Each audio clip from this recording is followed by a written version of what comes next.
Tuku cilok ning pasar telo, kebajot pedes nganti ngapusi.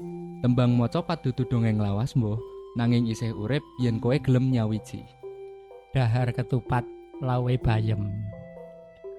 Belajar mocopat marake ayem. Lawe bayem dibumbu pecel. Marake ayem tur ngilangke kesel. Siapa sangka ya, dari cilok dan juga ketupat yang pedes bisa nyambung ke tembang mocopat. Tapi ya gitulah, tembang mocopat itu sebenarnya bukan sekedar lagu lama yang hanya dipajang di museum budaya. Justru sekarang ini ia sedang mencari tempat baru di telinga kita, di hati kita, dan juga tentunya di podcast ini teman-teman. Halo pendengar semuanya, selamat datang di podcast budaya dan edukasi, di mana tempat kita untuk menggali makna di balik tradisi dan juga mencari cara agar warisan leluhur tetap hidup di masa depan. Bersama saya Zufar yang akan menemani kalian di podcast ini.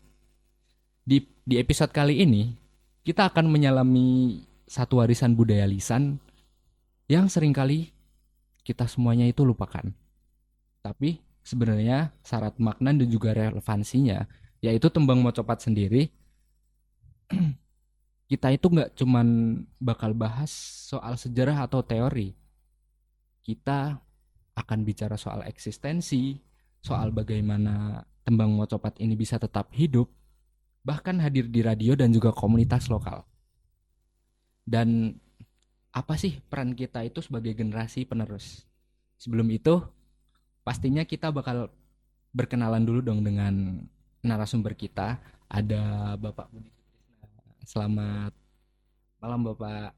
Selamat malam, selamat bergabung di podcast budaya dan edukasi ya. Khususnya selamat bergabung di Budaya Jawa Sekar. Mocopat dengan saya Budi Sutrisno ya. Baik teman-teman, Bapak Budi sendiri merupakan dosen dari Fakultas Filsafat dari Universitas Gadjah Mada. Beliau sebenarnya nggak cuma pengajar, tapi juga pelaku aktif untuk komunitas mocopat di tingkat kecamatan dan juga punya program rutin di Radio Budaya. Baik Pak, sebelum kita itu masuk ke obrolan intinya Iya. tentang mocopat, boleh dong kita cerita dulu Pak. Dulu kenapa Bapak sendiri tertarik mendalami filsafat dan juga apa memang sejak muda Bapak itu sudah punya ketertarikan terhadap nilai-nilai budaya juga Pak? Baik, jadi sesungguhnya aktivitas manusia, semua aktivitas manusia kan disebut budaya ya. Saya curiga ya, semenjak muda, semenjak anak ya. Mesti dalam aktivitas ada angan-angan tertentu ya, ada harapan-harapan tentunya. Itulah yang disebut nilai-nilai, kualitas yang diharapkan oleh manusia atau sekelompok manusia. Dan itulah problem filsafat itu adalah problem tentang nilai. Maka saya tertarik dengan budaya.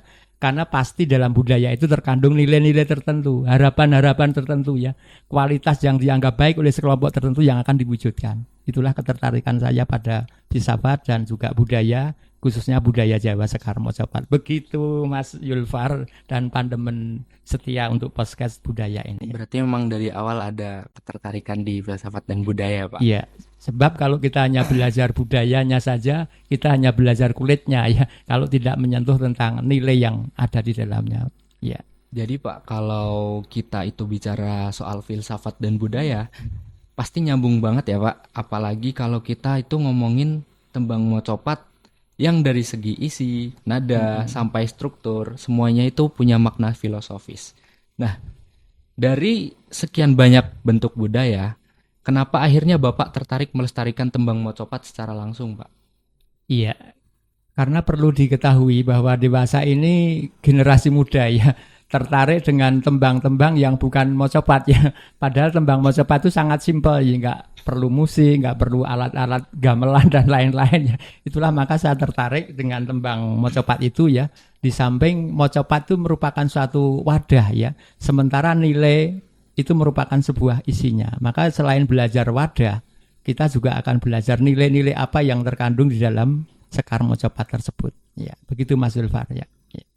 Baik, kalau boleh kita mulai dari dasar dulu Pak. Ya. Dalam pandangan Bapak sendiri, sebenarnya apa sih itu tembang mocopat dan juga kemudian dari mana asalnya, dan juga bagaimana struktur atau ciri khasnya dari mocopat itu sendiri, Pak.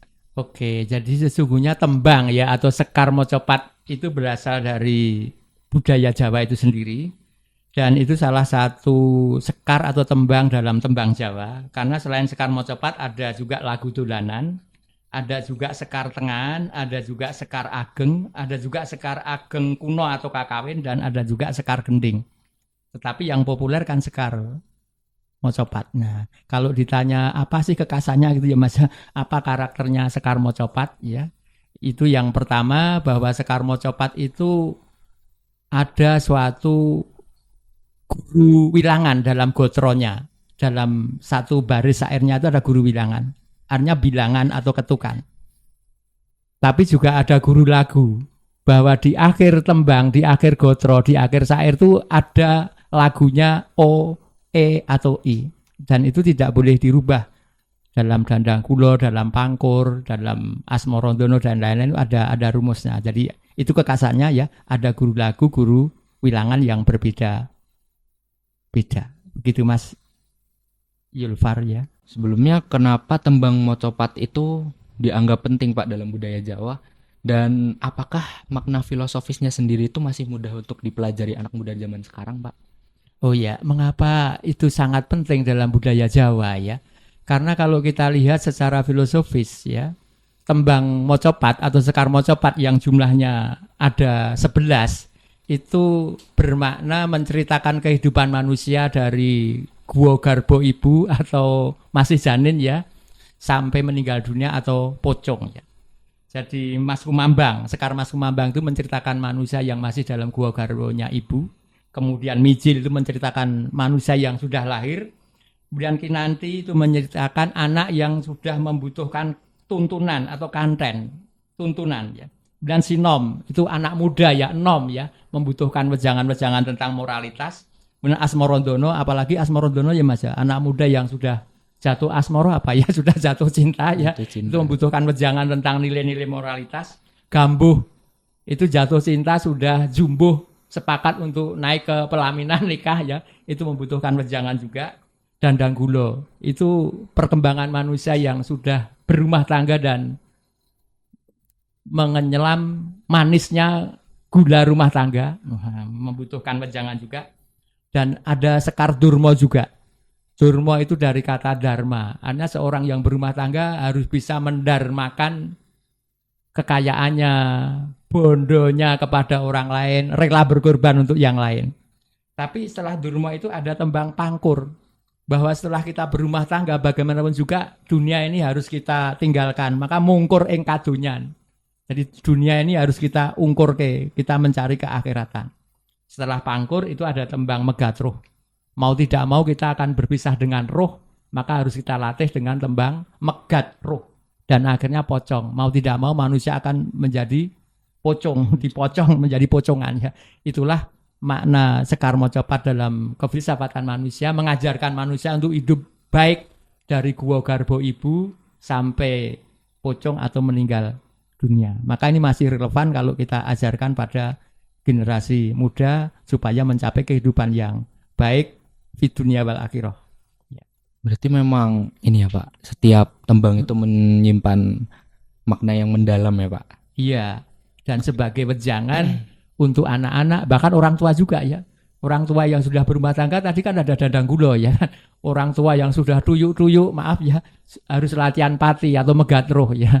Bahkan harus latihan dipocong. Artinya membuat amalan-amalan yang baik untuk meninggalkan dunia, pangkur tadi ya, untuk menghadap ke akhirat itu Mas. Iya.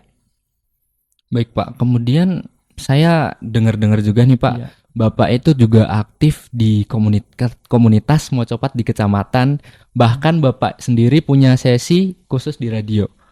Itu benar-benar menarik sih Pak buat dibahas Pak. Mungkin Bapak bisa menceritakan sedikit Pak, kira-kira ada berapa kegiatan yang Bapak ikuti dalam kesenian, khususnya dalam tembang mocopat itu sendiri, dan bagaimana prosesnya dari setiap kegiatan itu Pak? Lalu apakah Bapak itu mengikuti komunitas lain Mbak? Oke, kalau dalam kesenian banyak, tapi tadi ditanyakan khususnya adalah mocopat ya. Memang setiap malam Ahad Kliwon di Kapanewon Pandak ya, kecamatan kan sekarang menjadi Kapanewon di daerah istimewa Yogyakarta ya. Di Kapanewon Panda itu ada latihan mocopat ya. Pada umumnya ya, untuk generasi tua monggo, generasi muda juga monggo, mahasiswa juga monggo boleh bergabung ya. Saya bergabung di sana, bahkan menjadi kepengurusan di setiap malam Ahad Kliwon di Kapanewon Panda. Kemudian juga di radio Swaka FM ya 107.7 FM ya. Saya juga menjadi penyiar, terutama host untuk acara mocopat dalam acara Piwungon Malam Rebon Mocopat Swaka. Itu tiap malam Rebu ya, yang juga jam 8 malam sampai jam 10 malam ya. Dan kita live Facebook, banyak penggemarnya, bukan hanya di budaya Jawa, yang dari Palembang juga ada, yang dari Bali juga ada ya. Malah kemarin ketemu dengan penyiar radio Barong FM di Bali ya. Kita siaran banding di radio Swaka FM ini ya. Kalau di Jawa ada Sekar Mocopat, di Bali ada Geguritan ya. Ternyata ada banyak kesamaannya walaupun ada perbedaannya. Salah satu kesamaannya adalah bahwa baik Geguritan maupun mocopat itu sebagai muatan nilai-nilai moral untuk wejangan pada generasi muda. Dan juga di setiap malam Jumat, bisa kadang-kadang Jumat Pon Wage Kliwon Legi Paing, ada jadwal untuk komunitas setiap Kapanewon di seluruh Kabupaten Bantul untuk siaran di Radio Persatuan Bantul juga Mas. Jadi itulah kegiatan-kegiatan yang saya ikuti, terutama seni Sekar Mocopat. Dan sebagai satu edukasi ke masyarakat, sebagai komunikasi Sekar Mocopat ke masyarakat, di live Facebook Radio Swaka Piwungan Malam Rebon ya, Malam Rebu ya, juga banyak para pandemen Radio Swaka yang bertanya tentang Sekar Mocopat. Bahkan ada yang telepon langsung nembang mocopat, ada yang minta Sekar Mocopat dan dikirimkan ke saudara-saudaranya. Itu berarti bahwa Sekar Mocopat dewasa ini masih sebagai alat komunikasi ya, kepada saudara dan kepada sedulur-sedulur yang di luar daerah, bahkan di seantero Indonesia ya, bisa njawil istilahnya ya, bisa berkomunikasi lewat Sekar Mocopat. Begitu Mas ya. Oh iya Pak. Kemudian seperti yang kita tahu itu generasi sekarang lebih dekat ke budaya digital seperti TikTok, YouTube dan juga konten-konten visual Pak. Menurut Bapak sendiri di masa yang serba digital ini, apakah tembang mocopat itu masih diminati?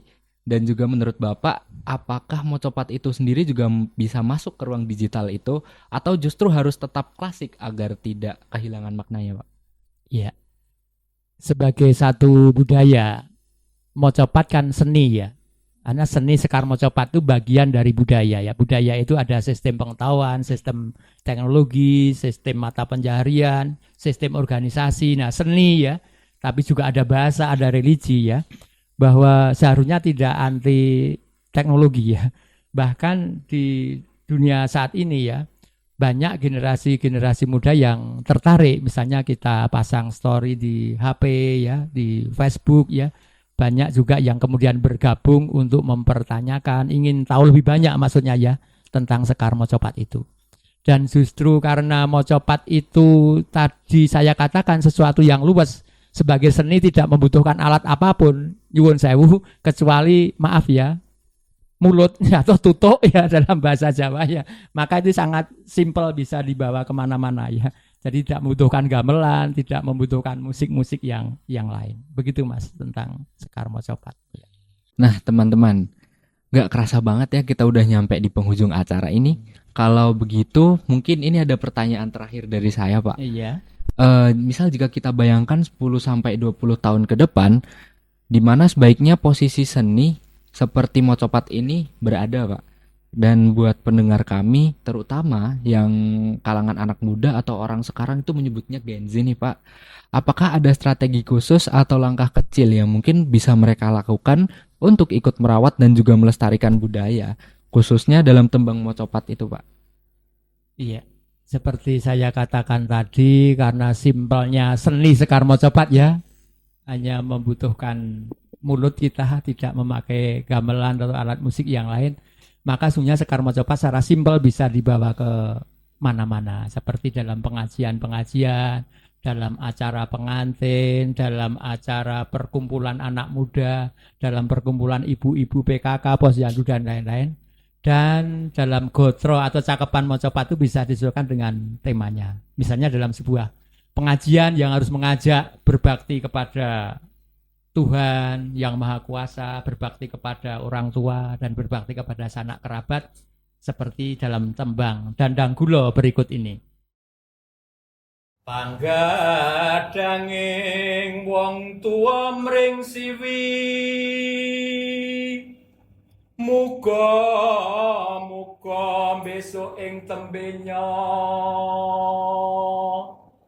dadya janma keh bektine. Sepisan mring Hyang Agung iku ingkang anggawe urip, kapindho mring wong tuwa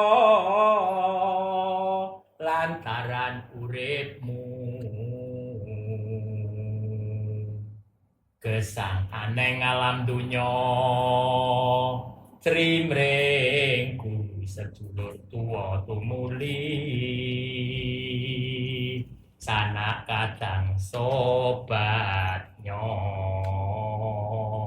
Untuk generasi genset, jangan malu-malu bikin story tentang mocopat ya, taruh di FB, taruh di IG dan seterusnya ya. Itulah cara kita untuk memasyarakatkan mocopat ke generasi muda. Naik kuda, kalung ketupat, generasi muda gandrung mocopat.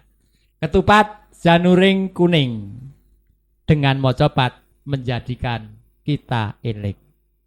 Begitu Mas Yulfar. Baik, terima kasih Bapak atas Kembali pantunnya. kasih untuk semuanya, sukses untuk semuanya, terutama Pandemen Budaya dan Pandemen Budaya Jawa. Baik, dari obrolan kita hari ini sudah jelas bahwa tembang mocopat ini bukan hanya tentang nyanyian kuno. Tembang mocopat merupakan napas kehidupan, refleksi dari nilai dan laku yang tak lekang oleh zaman. Dan mungkin budaya ini hanya bisa bertahan kalau kita untuk merawatnya itu bersama-sama, bukan dengan bernostalgia, tapi dengan tindakan nyata. Terima kasih sudah mendengarkan podcast kami hari ini yang membahas tentang tembang mocopat, salah satu warisan budaya Jawa yang penuh makna dan filosofi kehidupan. Semoga obrolan kita tadi bisa menambah wawasan dan menumbuhkan rasa cinta terhadap kebudayaan lokal yang begitu kaya ini. Sampai jumpa di lain kesempatan, dan ingat untuk melestarikan budaya.